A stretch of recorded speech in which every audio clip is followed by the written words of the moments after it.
നമസ്കാരം, കലാകൗമുദി ഓൺലൈനിലേക്ക് സ്വാഗതം. PC ജോർജിൻ്റെ യഥാർത്ഥ ഉദ്ദേശ ലക്ഷ്യം എന്താണ്? നിരന്തരമായി മുസ്ലിം വിരുദ്ധ പ്രസ്താവനകളും ലവ് ജിഹാദ് ആരോപണങ്ങളും പരസ്യമായി ഉന്നയിച്ച് ഇപ്പോൾ വീണ്ടും PC ജോർജ് രംഗത്തെത്താൻ കാരണമെന്താണ്? അതും മറ്റൊന്നും കൊണ്ടല്ലെന്നാണ് രാഷ്ട്രീയ നിരീക്ഷകർ കരുതുന്നത്. ഇനി നിയമസഭാ തെരഞ്ഞെടുപ്പിന് കേവലം ഒരു വർഷത്തിൽ താഴെയേ ഉള്ളൂ. കഴിഞ്ഞ ലോക്സഭാ തെരഞ്ഞെടുപ്പിൽ കേരളത്തിൽ UDFന് വലിയ നേട്ടമുണ്ടാക്കാൻ സാധിച്ചത് ക്രൈസ്തവ മുസ്ലിം വോട്ടുകൾ ഏകീകരിച്ച് UDFൻ്റെ പെട്ടിയിൽ വീണതുകൊണ്ടാണ്. വരുന്ന നിയമസഭാ തെരഞ്ഞെടുപ്പിലും അത്തരത്തിൽ ഒരു ക്രൈസ്തവ മുസ്ലിം ഏകീകരണം UDFന് അനുകൂലമായിട്ടുണ്ടായാൽ അത് കോൺഗ്രസിന് വലിയ ഗുണം ചെയ്യുമെന്ന് BJP നേതൃത്വം മനസ്സിലാക്കി. അതുകൊണ്ട് തന്നെ ഇനി മുസ്ലിം ക്രൈസ്തവ വോട്ട് ഒരിക്കലും ഒരുമിച്ച് UDFൻ്റെ പെട്ടിയിൽ വരുന്ന നിയമസഭാ തെരഞ്ഞെടുപ്പിൽ വീഴരുത്. അതിന് ക്രൈസ്തവരെയും മുസ്ലിങ്ങളെയും രണ്ട് തട്ടിലാക്കി നിർത്തണം. ഇതാണ് BJPയുടെയും സംഘപരിവാറിൻ്റെയും ലക്ഷ്യം. ഈ കൊട്ടേഷൻ അവർ ഏൽപ്പിച്ചിരിക്കുന്നത് PC ജോർജിനെയാണ്.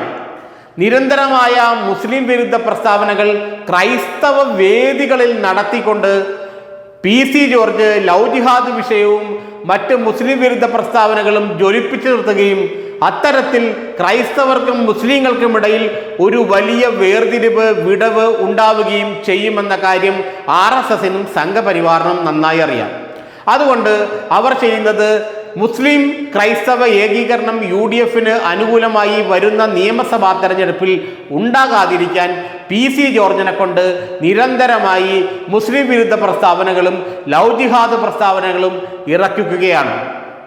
മറ്റൊന്നും കണ്ടല്ല. അതുകൊണ്ടാണ് ഈ പറയുന്ന PC ജോർജിനെതിരെ സർക്കാർ കേസെടുത്തതും അദ്ദേഹത്തെ അറസ്റ്റ് ചെയ്തതും ആശുപത്രി റിമാൻഡ് ചെയ്തതും 2 ദിവസം കഴിഞ്ഞപ്പോൾ പുറത്തിറങ്ങിയതും.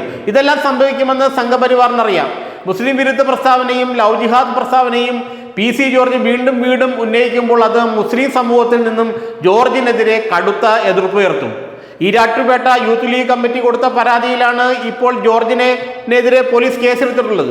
ഇത്തരം പരാതികൾ കൂടുതലും ഇനി മുസ്ലിം വിഭാഗത്തിൽ നിന്നുണ്ടാകുകയും അങ്ങനെ ക്രൈസ്തവരും മുസ്ലിങ്ങളും തമ്മിലൊരു വിടവ്, ശക്തിയായ വേർതിരിവ് സംസ്ഥാനത്തുണ്ടാവുകയും അതുവഴി UDFൻ്റെ വിജയ സാധ്യത മങ്ങുകയും ചെയ്യുമെന്ന് RSS നേതൃത്വത്തിന്, BJP നേതൃത്വത്തിന്, സംഘപരിവാർ നേതൃത്വത്തിന് നന്നായി അറിയാം.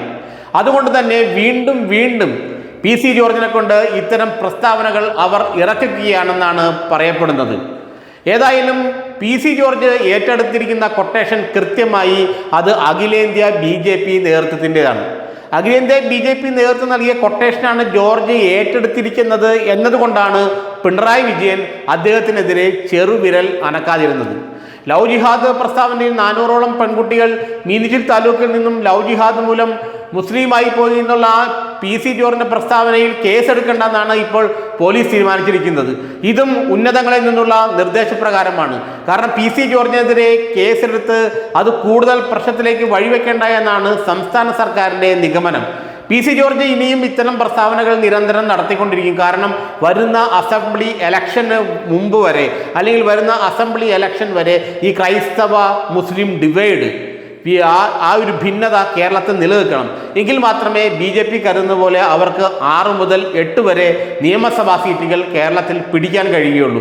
അതിനുള്ള ആയുധമാണ് PC ജോർജ്. അത് പിണറായി വിജയനും അറിയാം.